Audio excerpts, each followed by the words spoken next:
Today, we're going to review the highlights of the updated 2025 Colorectal Cancer Screening Guidelines Toolkit. The updates were published by Guidelines Central on March 5, 2025. The toolkit includes a harmonized guidelines section, comparing and contrasting the various CRC screening guidelines from nearly a dozen separate organizations. Colorectal cancer is the fourth most common cancer in the USA, and incidence and occurrence continues to rise. And while it's often considered the most preventable cancer, it's currently the least prevented. Regular CRC screening may help reduce mortality rates and has the potential to save lives.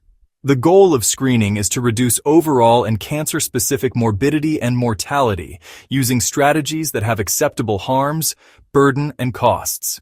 With that said, let's jump right into the key takeaways and clinical considerations for the updated 2025 Colorectal Cancer Screening Guidelines Toolkit. Current Screening Guidelines.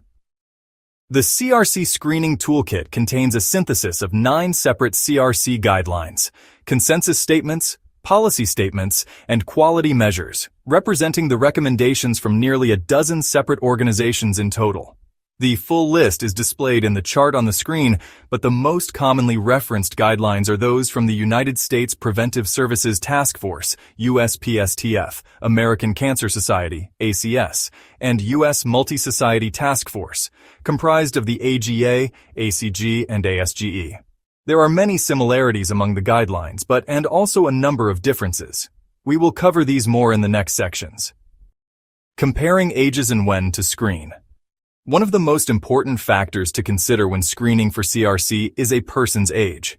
While there isn't universal agreement on the age that most average-risk patients should start screening, the vast majority of the organizations and guidelines, including nearly all of the newest guidelines, recommend screening to start at age 45.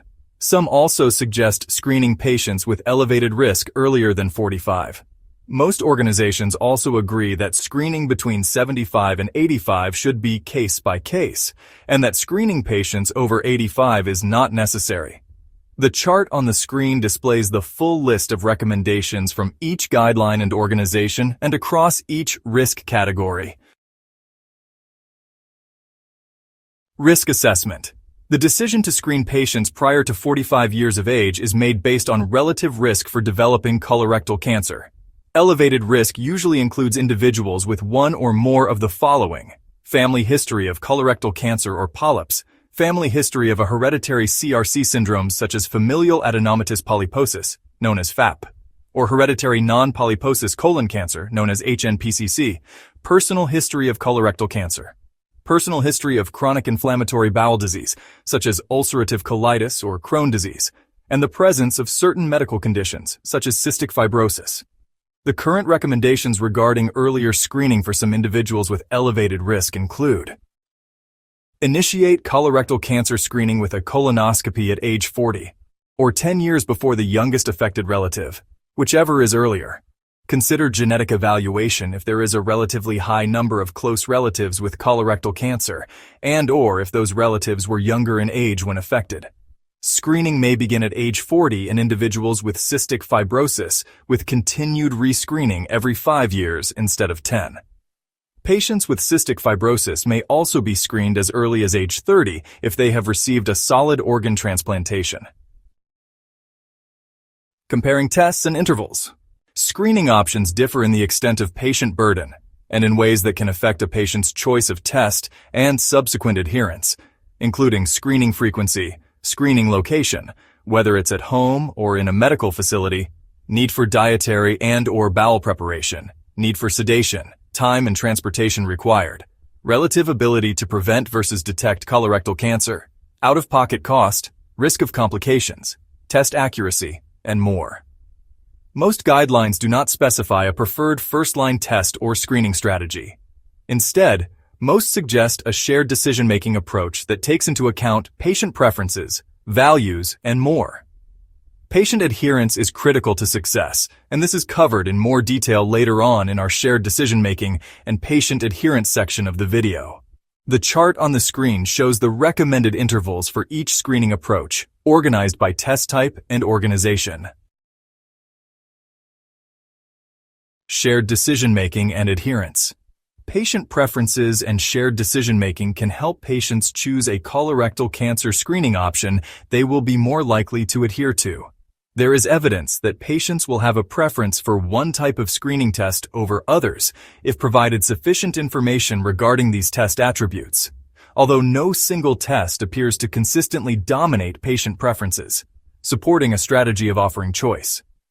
There are 3 steps to implementing an effective shared decision-making process. Discuss the need and importance.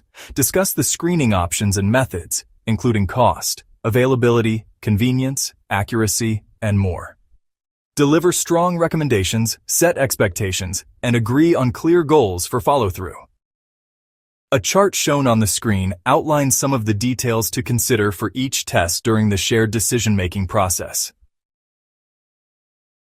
Poor utilization of and adherence to colorectal cancer screening is a major contributor to avoidable mortality in the United States and has been a persistent challenge since the earliest prospective studies of colorectal cancer screening were conducted. The most common barriers to colorectal cancer screening are lack of recommendation or referral from a primary care provider, fear, usually of colonoscopy, financial struggles, lack of support and logistical issues, the misconception that it is unnecessary for them, discomfort or disgust with the procedure, usually with colonoscopy, unable or unwilling to prep, and lack of awareness of the need.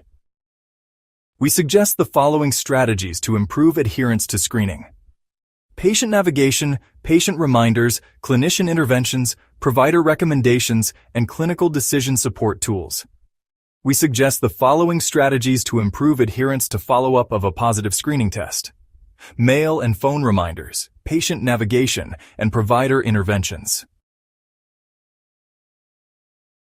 The United States Preventive Services Task Force, or USPSTF, is likely the most widely followed guideline from the list. They are looked at as a sort of gold standard. This is partially because many reimbursement decisions and even quality measures are tied to these recommendations. The USPSTF makes the following key recommendations on age-based colorectal cancer screening. Screening for colorectal cancer in all adults aged 50 to 75 years. Grade A recommendation: screening for colorectal cancer in adults aged 45 to 49 years. Grade B recommendation: clinicians selectively offer screening for colorectal cancer in adults aged 76 to 85 years. Evidence indicates that the net benefit of screening all persons in this age group is small. In determining whether this service is appropriate in individual cases, patients and clinicians should consider the patient's overall health, prior screening history, and preferences. Grade C recommendation.